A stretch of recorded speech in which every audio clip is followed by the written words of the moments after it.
ನಮಸ್ಕಾರ ಎಲ್ಲರಿಗೂ. ಕಥಾಲೋಕ ಕಥೆಗಳ ಸಂಗ್ರಹ. ನೀವು ನಮ್ಮ ಚಾನಲಿಗೆ ಹೊಸಬರಾಗಿದ್ದರೆ ಸಬ್ಸ್ಕ್ರೈಬ್ ಮಾಡಿ, ನಮ್ಮ ಕಥೆಗಳ ಪಯಣದಲ್ಲಿ ಪಾಲ್ಗೊಳ್ಳಿ. ಬನ್ನಿ ಇಂದಿನ ಕಥೆಯನ್ನು ಪ್ರಾರಂಭಿಸೋಣ. ಮುತ್ತಿನ ಹಾರ ಭಾಗ 33. ರಾಗಿಣಿಯ ಜೊತೆ ಮಾತನಾಡಿದ ಮೇಲೆ ಸಂದೀಪ್ ತಿಂಡಿ ತಿನ್ನಲು ಡೈನಿಂಗ್ ಹಾಲ್ಗೆ ಬಂದು ಕುಳಿತಿದ್ದ. ಕಾಲಿಂಗ್ ಬೆಲ್ ಸದ್ದಾಗಿತ್ತು. ಯಾರೆಂದು ಹೊರಟಿದ್ದ ಮಾಲತಿಯನ್ನು ತಡೆದು, ಅಮ್ಮ ಇರು, ನಾನು ನೋಡ್ತೀನಿ ಎಂದು ಹೋಗಿ ಬಾಗಿಲು ತೆರೆದಿದ್ದ. ಸಂದೀಪ್ಗೆ ಒಂದು ಅಚ್ಚರಿ ಕಾದಿತ್ತು. ಶಾಕುಂತಲ ನಿಂತಿದ್ದಳು. ಅದು ಕೂಡ ಸೀರೆಯನ್ನುಟ್ಟು ಬಂದಿದ್ದಳು. ನೀಲಿ ಬಣ್ಣದ ಸೀರೆ, ಅದಕ್ಕೊಪ್ಪುವಂತಹ ಗುಲಾಬಿ ಬಣ್ಣದ ಬ್ಲೌಸ್, ಒಂದು ಕೈಗೆ ಬ್ರೇಸ್ಲೆಟ್, ಇನ್ನೊಂದು ಕೈಗೆ ನೀಲಿ ಬಣ್ಣದ 2 ಗಾಜಿನ ಬಳೆಗಳು. ಕೂದಲು ಮುಖದ ಮುಂದೆ ಬರದಂತೆ ಒಂದು ಸಣ್ಣ ಕ್ಲಿಪ್ ಹಾಕಿ ಇಳಿಬಿಟ್ಟಿದ್ದಳು. ಕಣ್ಣಿನಲ್ಲಿ ಏನೋ ಒಂದು ಸಂಕೋಚ.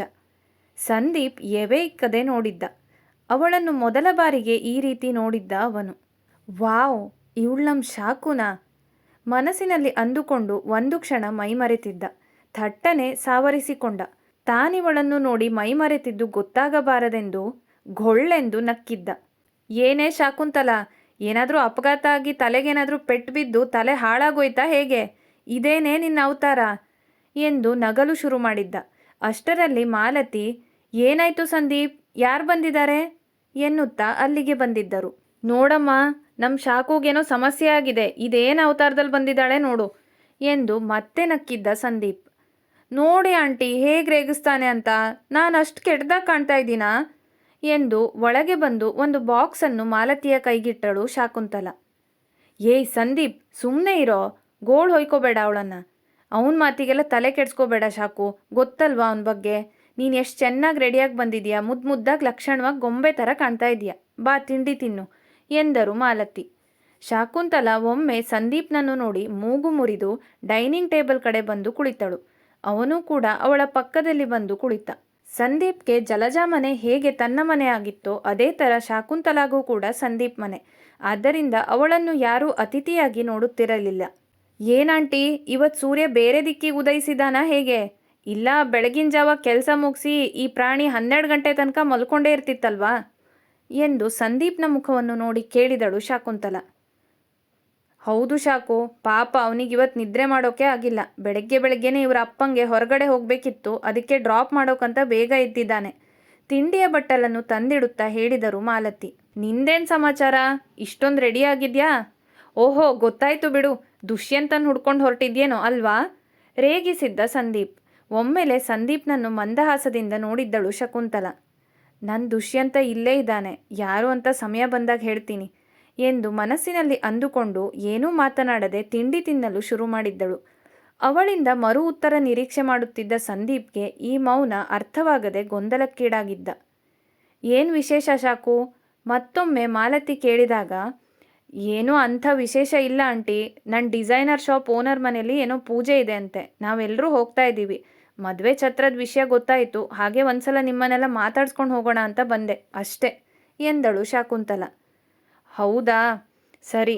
ಆಮೇಲೆ ಇನ್ನೊಂದು ವಿಷಯ, ನೀ ನಮ್ಮ ಮನೆ ಮಗಳು ಅಂತಾನೆ ಅಷ್ಟು ಸಲಿಗೆ ಇರೋದ್ರಿಂದಾನೇ ಕೇಳ್ತೀನಿ, ತಪ್ಪು ತಿಳ್ಕೊಬೇಡ. ಮತ್ತೆ ಆಂಟಿನೂ ಇದೇ ಹೇಳ್ತಾರಲ್ಲ ಅಂತ ಅನ್ಕೋಬೇಡ. ಯಾಕಮ್ಮ, ಮದುವೆ ವಿಷಯ ಮನೇಲಿ ಮಾತಾಡಿದರೆ ಸಿಟ್ಟು ಮಾಡ್ಕೊಳ್ತೀಯಂತೆ? ನಿನ್ನ ಮನಸ್ಸಲ್ಲಿ ಯಾರಾದರೂ ಇದ್ದರೆ ನಮ್ಮ ಹತ್ರ ಹೇಳು, ನಾವು ನಿಮ್ಮ ಮನೇಲಿ ಮಾತಾಡ್ತೀವಿ ಬೇಕಾದರೆ. ಜಲ್ಜಾ ತುಂಬ ಟೆನ್ಷನ್ ಮಾಡ್ಕೊಂಡಿದ್ದಾಳೆ ಎಂದು ಮಾಲತಿ ಹೇಳಿದಾಗ ಅವಳ ಮುಖ ಪೆಚ್ಚಾಗಿತ್ತು. ಇದನ್ನು ಗಮನಿಸಿದ ಸಂದೀಪ್, ಅಮ್ಮ ನೀನು ಶುರು ಮಾಡ್ಕೊಂಡ್ಯಾ? ಅವಳಿಗೆ ಗೊತ್ತಿರುತ್ತೆ ಏನು ಮಾಡಬೇಕು ಅಂತ, ಅವಳಿಗೂ ಸ್ವಲ್ಪ ಸಮಯ ಕೊಡಿ. ಪದೇ ಪದೇ ಯಾವಾಗಲೂ ಇದೇ ಮಾತಾಡ್ತಾ ಇರಬೇಡಿ, ಬೇಜಾರಾಗುತ್ತೆ ಎಂದಿದ್ದ ಸಂದೀಪ್.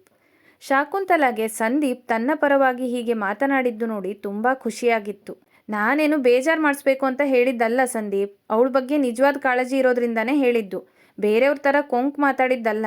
ಇವಳು ಎಷ್ಟು ಒಳ್ಳೆ ಹುಡುಗಿ, ಒಳ್ಳೆ ಮನೆ ಸೇರಬೇಕು ಅಂತ ಅಷ್ಟೆ. ಈಗ ನಿನ್ನ ಮದುವೆ ಫಿಕ್ಸ್ ಆಗೋಯ್ತು, ಇಲ್ಲ ಅಂದಿದ್ರೆ ಇವಳನ್ನೇ ನಮ್ಮನೆ ಸೊಸೆ ಮಾಡ್ಕೊಳ್ತಿದ್ದೆ. ನಂಗೆ ಇನ್ನೊಂದು ಮಗ ಇದ್ದಿದ್ರಂತೂ ಈಗಲೂ ಇವಳು ನಮ್ಮನೆ ಸೊಸೆ ಆಗ್ತಿದ್ಲು ಎಂದು ಅವಳ ತಲೆ ಸವರಿದ್ದರು ಮಾಲತಿ. ಶಾಕುಂತಲಗೆ ಈ ಮಾತು ತುಂಬ ಇಷ್ಟವಾಗಿತ್ತು. ಯಪ್ಪ, ಈ ಜಗಳ ಗಂಟಿನ ನನ್ನ ಮದುವೆ ಆಗೋದಾ? ದೇವ್ರೇ ಥ್ಯಾಂಕ್ಸ್, ನನ್ನ ಸೇಫ್ ಮಾಡಿದೆ ಎಂದು ಕೈ ಮುಗಿದಿದ್ದ ಸಂದೀಪ್. ನನಗೂ ಏನು ನಿನ್ನ ಕಟ್ಕೊಳ್ಳೋ ಕರ್ಮ ಬೇಡ ಮರು ಉತ್ತರ ಕೊಟ್ಟಿದ್ದಳು ಶಾಕುಂತಲ. ಆದರೆ ಅವಳ ಉತ್ತರಕ್ಕೂ ಅವಳ ಕಣ್ಣಿನಲ್ಲಿರುವ ಭಾವನೆಗೂ ಸಂಬಂಧವೇ ಇರಲಿಲ್ಲ. ನೀನೇನು ಕಡಿಮೆ ಜಗಳ ಮಾಡ್ತೀಯನೋ ಅವಳಿಗೆ ಹೇಳ್ತಾನೆ ಎಂದು ಮಾಲತಿ ಮೆಲ್ಲಗೆ ಸಂದೀಪ್ ತಲೆಯ ಮೇಲೆ ಒಂದು ಏಟು ಕೊಟ್ಟು, ಇಬ್ರು ಬೇಗ ತಿಂಡಿ ತಿನ್ನಿ, ಜಗಳ ಆಡಿದ ಸಾಕು ಎನ್ನುತ್ತಾ ಅಲ್ಲಿಂದ ಹೋಗಿದ್ದರು. ಹೌದು ಕೋತಿ, ನಿನ್ನ ಮದುವೆ ಕಥೆ ಏನಾಯಿತು? ಬೇರೆ ಛತ್ರ ಬುಕ್ ಮಾಡಿದ್ರಾ ಎಂದು ಕೇಳಿದಳು ಶಕುಂತಲ.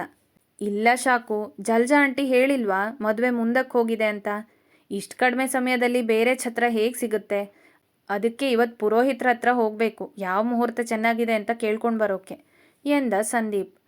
ಓ ಹೌದಾ, ಇಲ್ಲ ಅಮ್ಮ ಕ್ಯಾನ್ಸಲ್ ಆಗಿದೆ ಅಂತ ಮಾತ್ರ ಹೇಳಿದರು ಎಂದು ಸುಳ್ಳು ಹೇಳಿದ್ದಳು. ಯಾವ ಪುರೋಹಿತರು? ಯಾರ್ಯಾರು ಹೋಗ್ತಾ ಇದ್ದೀರಾ? ಹಾಗಾದರೆ ಮತ್ತೆ ಈ ತಿಂಗಳೇ ಮದುವೆ ಫಿಕ್ಸ್ ಆಗಬಹುದು ಅಲ್ವಾ? ವಿಚಾರಣೆ ಮಾಡಿದ್ದಳು ಶಕುಂತಲ. ಅಲ್ಲ, ನೀನು ಯಾಕೆ ಇದನ್ನೆಲ್ಲ ವಿಚಾರಿಸ್ತಾ ಇದೀಯಾ? ಅವತ್ತು ನೋಡಿದರೆ ಛತ್ರದ ಬಗ್ಗೆ ಕೇಳಿದೆ, ಇವತ್ತು ನೋಡಿದರೆ ಹೀಗೆ ತುಟಿಯ ಮೇಲೆ ಬೆರಳಿಟ್ಟು ಕೇಳಿದ್ದ ಸಂದೀಪ್.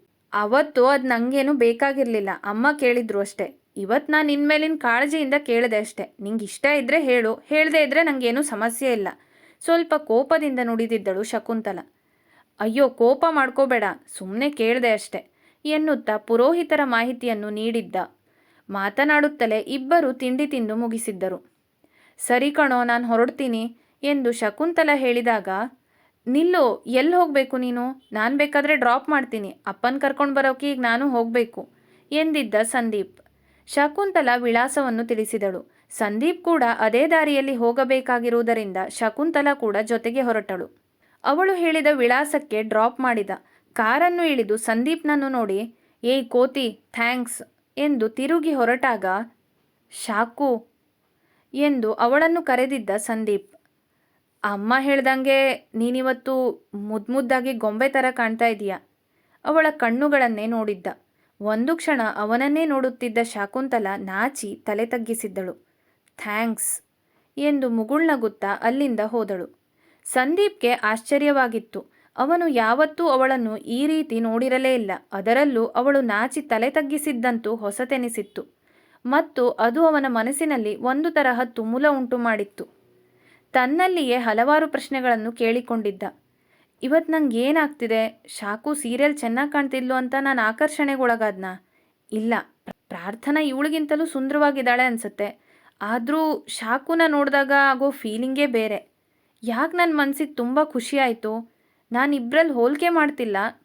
ಪ್ರಾರ್ಥನಾ ನಂಗಿಷ್ಟ ಆಗಿದ್ದು, ಮದುವೆ ಬಗ್ಗೆ ಯೋಚಿಸಿದ್ದು, ಅವಳ ಮೇಲೆ ನಂಗೆ ಬಂದು ಗೌರವದ ಭಾವನೆ, ಅವಳ ನುಡಿ, ಅವಳ ಜೀವನದ ತತ್ವ, ಅವಳ ಶಾಂತ ಸ್ವಭಾವ ಅಲ್ವಾ? ಆದರೆ ಯಾವತ್ತೂ ನನ್ನ ಮನಸ್ಸಿಗೆ ಈ ರೀತಿ ಏನೋ ಒಂಥರ ವಿಚಿತ್ರವಾದ ಸಂತೋಷ ಆಗಿರಲಿಲ್ಲ.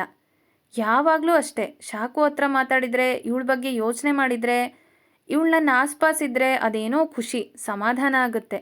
ಏನಂತ ಗೊತ್ತಾಗ್ತಾ ಇಲ್ಲ. ಬಾಲ್ಯದಿಂದ ನನ್ನ ಜೊತೆ ಇರೋದಕ್ಕೆ ತುಂಬ ಹಚ್ಕೊಂಡಿದ್ದೀನಿ ಅನಿಸುತ್ತೆ.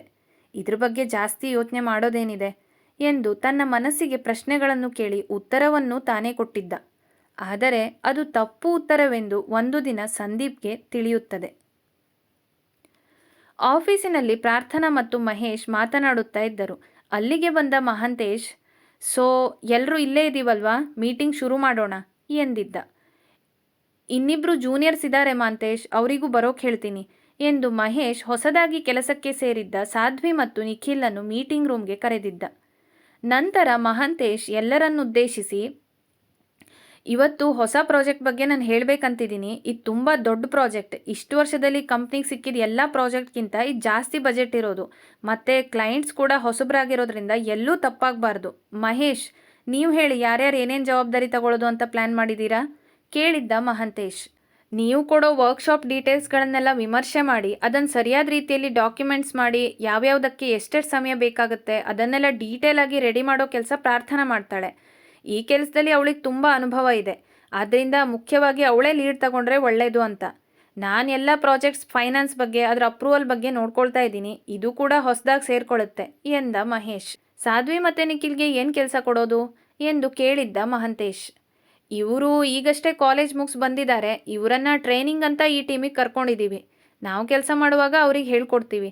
ಸಣ್ಣ ಪುಟ್ಟ ಕೆಲಸ ಇದ್ದರೆ ಕೊಡ್ತೀವಿ. ನಾನು ಅವ್ರಿಗೆ ಗೈಡ್ ಮಾಡ್ತೀನಿ.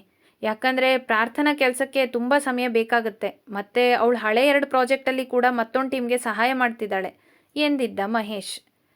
ಓಕೆ, ಬಹುಶಃ ಮುಂದಿನ ವಾರದಿಂದ ಕೆಲಸ ಶುರುವಾಗಬಹುದು. ನಾನು ಡೈರೆಕ್ಟ್ ಕ್ಲೈಂಟ್ಸ್ ಜೊತೆಗೆ ಮಾತಾಡ್ತೀನಿ. ಅವ್ರಿಗೆ ಇನ್ನೂ ಏನಾದರೂ ಡೌಟ್ ಇದ್ದರೆ ಪ್ರಸಾದ್ ಹತ್ರ ಅವರೇ ಕೇಳ್ಕೊಳ್ತಾರೆ ಎಂದಿದ್ದ ಮಹೇಶ್. ಇಲ್ಲಿಯ ತನಕವೂ ಇದೇ ಆಗಿತ್ತು. ಪ್ರಸಾದ್ ಆಫೀಸಿನಲ್ಲಿ ಯಾರ ಜೊತೆಗೂ ನೇರವಾಗಿ ಕಾಂಟ್ಯಾಕ್ಟಲ್ಲಿ ಇರಲಿಲ್ಲ. ಒಂದು ಸಲ ಪ್ರಾಜೆಕ್ಟ್ ಇಲ್ಲಿಯ ತನಕ ಬಂದ ಮೇಲೆ ಪ್ರಸಾದ್ ಕೆಲಸ ಏನೂ ಇರುತ್ತಾ ಇರಲಿಲ್ಲ. ಕೆಲಸ ಮುಂದಿನ ವಾರ ಎಂದಾಗ ಪ್ರಾರ್ಥನಾ ಸ್ವಲ್ಪ ನಿರಾಳವಾಗಿದ್ದಳು. ಮಹೇಶ್, ನಂಗೆ ಒಂದೆರಡು ದಿನ ರಜಾ ಬೇಕಿತ್ತು. ಹೇಗೂ ಈ ವಾರ ಅಷ್ಟೊಂದು ಕೆಲಸ ಇಲ್ಲ ಅಲ್ವಾ? ಆದ್ದರಿಂದ ನಾನು ನಾಳೆ ನಾಡಿದ್ದು ರಜಾ ತಗೊಳ್ತೀನಿ. ಏನಾದರೂ ಎಮರ್ಜೆನ್ಸಿ ಇದ್ದರೆ ಸಹಾಯ ಮಾಡ್ತೀನಿ ಎಂದಿದ್ದಳು. Okay, no problem. ನೀನು ಯಾವತ್ತೂ ರಜಾ ಕೇಳ್ದವಳೆ ಅಲ್ಲ ಪ್ರಾರ್ಥನಾ. ಆರಾಮಾಗಿ ರಜಾ ಹಾಕಿ ನಿನ್ನ ಕೆಲಸ ಮಾಡ್ಕೊ. ಒಂದಿನ ಜಾಸ್ತಿ ಬೇಕಾದರೂ ನಂಗೆ ಮುಂಚೆನೇ ಹೇಳು ಎಂದು ಅನುಮತಿ ಕೊಟ್ಟಿದ್ದ ಮಹೇಶ್. ನಾಳೆ ಬೆಂಗಳೂರಿಗೆ ಹೋಗಬೇಕೆಂದು ಪ್ರಾರ್ಥನಾ ನಿರ್ಧಾರ ಮಾಡಿ ರಾಗಿಣಿ ಮತ್ತು ಸಂದೀಪ್ ಇಬ್ಬರಿಗೂ ವಿಷಯ ತಿಳಿಸಿದಳು. ಸಂಚಿಕೆ ಹೇಗನ್ನಿಸ್ತು ಅಂತ ಕಮೆಂಟ್ ಮಾಡಿ. ಸಂದೀಪ್ ಮತ್ತು ಶಾಕುಂತಲ ಬಗ್ಗೆ ನಿಮ್ಗೆ ಏನು ಅನಿಸ್ತಾ ಇದೆ? ಪ್ರಸಾದ್ ಮತ್ತು ಪ್ರಾರ್ಥನಾ ಒಂದಾಗ್ತಾರಾ? ನಿಮ್ಮ ತಲೆಯಲ್ಲಿ ಏನೇನು ಯೋಚನೆಗಳು ಓಡ್ತಾ ಇವೆ ಕಮೆಂಟ್ ಮಾಡಿ. Thank you.